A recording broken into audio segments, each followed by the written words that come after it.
Want the scoop on Cowboy coaching candidates, defensive coordinator that is? We've got him for you, Mike Fisher, in Frisco, where it's getting ready to be cold, right near Cowboys headquarters. But we will warm you up with some Cowboys coaching tidbits, 4 or 5 of them. Let me rattle through these. Obviously, Mike Nolan gone, Mike Tomsula gone too. The Cowboys, sources tell us, are feeling a push. That is, the front office is feeling a push from Mike Nolan. From Mike McCarthy. And that push involves Joe Whitt Jr. Joe Whitt, coached with McCarthy with the Packers. Obviously, certainly has some credentials. He checks some of the boxes. Establishing once again that this is not always a meritocracy, and that's not just with the Cowboys. That's in NFL coaching, in hires, in college coaching hires. Probably the same as in your business and my business too. Sometimes, a lot of times, it's a who you know business. Joe Whitt last year oversaw an Atlanta defense. He was the passing coordinator. That was the worst pass defense in the league. That's right. Atlanta did things even worse than the Cowboys did on defense. So why is he a candidate? Well, he's an FOM. He's a FOM. He's a friend of Mike. FOMM, friend of Mike McCarthy. FOM. And so he's in the mix, and that interview will happen over the course of this weekend. There's something that will happen in that interview, though, that is different from last year, I'm told. Sources inside the Star suggest to me that this will not be a unilateral hire this time, that in fact, Mike McCarthy will not even do unilateral interviews, that somebody will represent the Jones family in these interviews. There's no reason that Stephen can't press a WebEx button and be on it, or Will McClay. I think Will McClay is going to be instrumental in helping Mike McCarthy make the right choice, and then advising the Joneses on his thoughts too. Once again, Will McCarthy, the second most powerful person in Jerry Jones era Cowboy history in this building, not named Jones. Jimmy Johnson, obviously, being the other one. So there's the Joe Whitt story. There's a sidebar to the Joe Whitt story. Who hired Joe Whitt in Green Bay? Obviously, McCarthy did. Who hired Joe Whitt, who was almost the defensive coordinator last year, ahead of Nolan? In fact, I think he might have been McCarthy's choice ahead of Nolan, and then maybe he couldn't get out of his contract or something. So Joe Whitt got hired in Green Bay by McCarthy. Who hired Joe Whitt to go to the Falcons? That would be Dan Quinn, who's also out of a job right now. Does Mike McCarthy know Dan Quinn? Is he in his Venn circles? No, I don't think he is. But he's in the Venn diagram circle of Joe Whitt.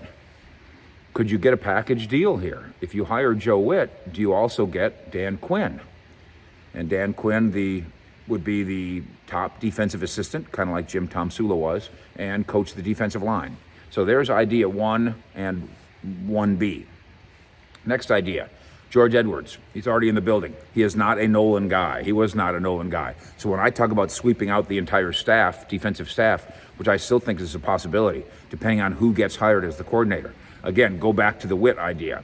If Whitt gets hired as the coordinator, he will do what Mike McCarthy tells him. And if Quinn is the defensive line coach, okay, there's one. That means the linebacker coach, Scott McCurley, who's a McCarthy guy, means he is more likely to stay. Al Harris, the defensive backfield coach, who came here with very little experience, it might mean he gets to stay because Whitt worked with those guys in Green Bay, so he would endorse keeping those guys. That's why the Joneses haven't swept out the entire defensive staff yet. They're going to obviously and understandably let the new defensive coordinator have a major vote there. But if Whitt comes, then those guys might stay. If Whitt and Quinn come, then those guys might stay. George Edwards is not a disciple of Mike Nolan. Sweeping out the entire defensive staff does not mean sweeping out George Edwards, because he wasn't the linebacker coach. He helped with linebackers, but he's a special assistant over here. He worked for McCarthy, not for Mike Nolan. And the Joneses now have developed a relationship with George Edwards. So that makes him a candidate. So that's number 2. Number 1 is Whitt, and then 1B is Quinn. Number 2 is George Edwards. and that generates interest from people all over the building. He has the respect of people in this building. He has the respect of most of the people in Minnesota, where he's a defensive coordinator. I don't know, Mike Zimmer, if Mike Zimmer says something, the Cowboys ownership jumps. They believe Mike Zimmer. Now, considering the fact that George Edwards doesn't work for Mike Zimmer anymore, maybe there was some sort of a conflict there. But by and large, I think if you ask Mike Zimmer, do you think George Edwards is a good coach? I think his answer would be yes. Idea number 3, Marvin Lewis. This is a check every box guy. And I know some people say, oh, he's an old retread. And he's not a retread. He's one of the most successful defensive coordinators in NFL history. And he's not as old as Dom Capers. I don't think he is. Dom Capers is 70. Dom Capers, by the way, another old, and I mean old, and I can say that at my age, another old McCarthy guy who is now on the street. Hire a 70-year-old defensive coordinator. I don't think that's quite the way to go. Same thing with Wade Phillips. I don't think that's 73 years old. I don't think that's the way to go. I can, by the way, mention another name here. I've touched base with Chris Richard. Does he want back in the NFL? Of course he does. Interviewing for the Raiders job, may interview for others too. I don't know that this organization wants to go back there, but I will repeat what I've told you before. He got a bad rap here. There's nothing wrong with Chris Richard as a person. There's nothing wrong with Chris Richard as a coach. And if you go back and look at, Marinelli and Richard, they didn't quite get it done in 2019. They got it done better than this group did in 2020. So put Chris Richard to a side and make Marvin Lewis point number 3 here. Checks every single box. Nobody would question whether or not Marvin Lewis can coach, whether he could teach, whether he's won, whether he's been at the top of his game as a defensive coordinator. The players would respect Marvin Lewis. Checks every box.